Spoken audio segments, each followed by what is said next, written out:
Salut à tous, c'est Brandon, j'espère que vous allez bien, en tout cas moi c'est le cas. Et aujourd'hui je vais vous parler de la Galaxy Watch Active.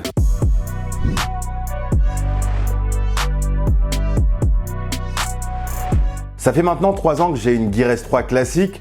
Comme vous pouvez le voir, elle a plutôt bien tenu au fil des années. Bon design, bonne batterie, bonne fonctionnalité. Puis surtout cette lunette rotative. Quelle merveille! Ici, j'ai la Galaxy Watch Active, une nouvelle montre qui a été annoncée à côté des Galaxy S10. Et pour le coup, elle est très différente. Elle est plus petite, plus légère, moins chère. Et surtout, il n'y a plus la lunette tournante qui faisait le charme et la praticité des montres Samsung. Mais du coup, qu'est-ce qu'elle fait de bien cette montre? Tout d'abord, pour la connecter, rien de plus simple. Si vous avez un smartphone Galaxy récent, il détectera automatiquement la Galaxy Watch Active et vous invitera à la connecter. Si vous avez autre chose, c'est-à-dire un smartphone Android ou un iPhone, faudra télécharger l'application Galaxy Wearable pour vous appairer. Question design, cette Galaxy Watch Active est vraiment petite. En fait, elle fait quasiment la taille du cadran de ma Gear S3 sans avoir la même épaisseur.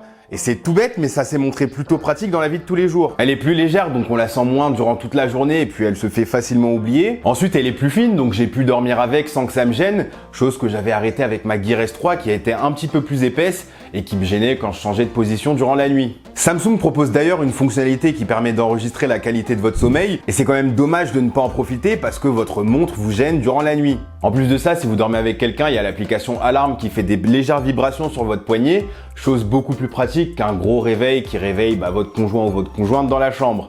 Et ça, c'est vraiment cool. Elle fait que 10 mm d'épaisseur et pèse 25 grammes. À titre de comparaison, ma Gear S3 fait 13 mm d'épaisseur et 59 grammes.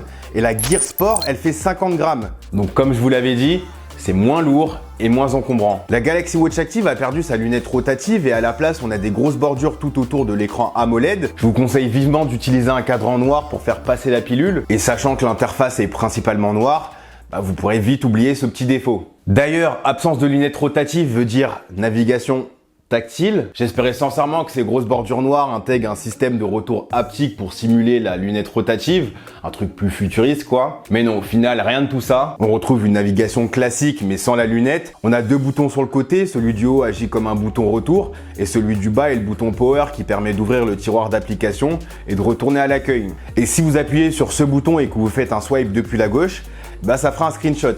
Bon à savoir. En glissant à gauche, vous avez vos notifications, à droite, vous avez vos widgets, et en glissant depuis le haut, vous avez votre panneau de contrôle style One UI. D'ailleurs, j'ai vu qu'on pouvait connecter ces écouteurs, comme des Galaxy Buds dont vous trouverez le test dans la description, directement sur la montre. Et sachant qu'elle embarque 4 Go de stockage, vous pourrez mettre un petit peu de musique dessus et puis partir au sport sans votre téléphone.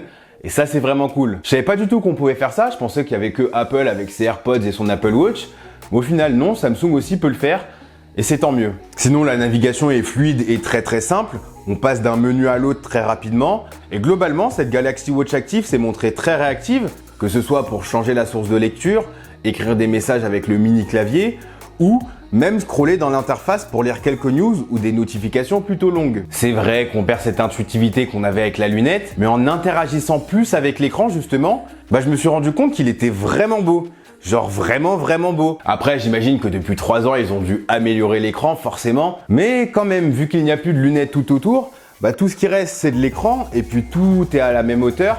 Et on se rend vraiment compte que l'écran est beau. La luminosité est très bonne et vous pourrez bien évidemment lire en toutes circonstances dehors. Après, il y a d'autres pertes. Il y a également plus d'haut-parleurs, donc impossible de passer des appels depuis sa montre. La notification vous renvoie directement vers votre téléphone. Et puis forcément, puisque la montre est plus petite, la batterie l'est aussi. Personnellement, je l'utilise pas pour faire du sport ou j'interagis pas des masses non plus avec cette montre.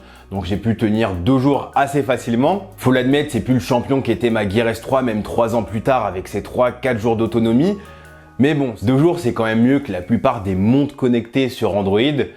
Donc voilà. En tout cas, je suis plutôt satisfait de cette Galaxy Watch Active. C'est vrai que dans ce test, j'ai même pas survolé l'aspect sportif du truc.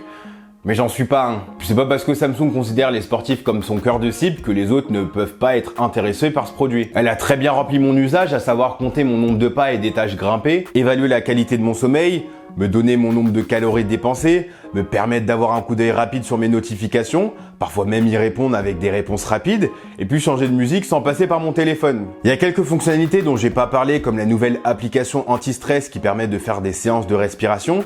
Durant mon test, j'en ai pas eu besoin, mais si vous êtes des personnes atteintes de stress, je pense que cette montre peut vous aider avec ces exercices de respiration. Mini conclusion pour les recommandations. Si vous avez déjà une Gear S3 ou plus récent et que vous ne cherchez pas une petite montre, passez votre chemin, c'est un downgrade. Mais si vous êtes à la recherche d'une montre connectée discrète, compacte, passe-partout et vous avez un smartphone Android ou un smartphone Galaxy, foncez, elle est vraiment très bien. En tout cas, merci à tous d'avoir suivi cette vidéo.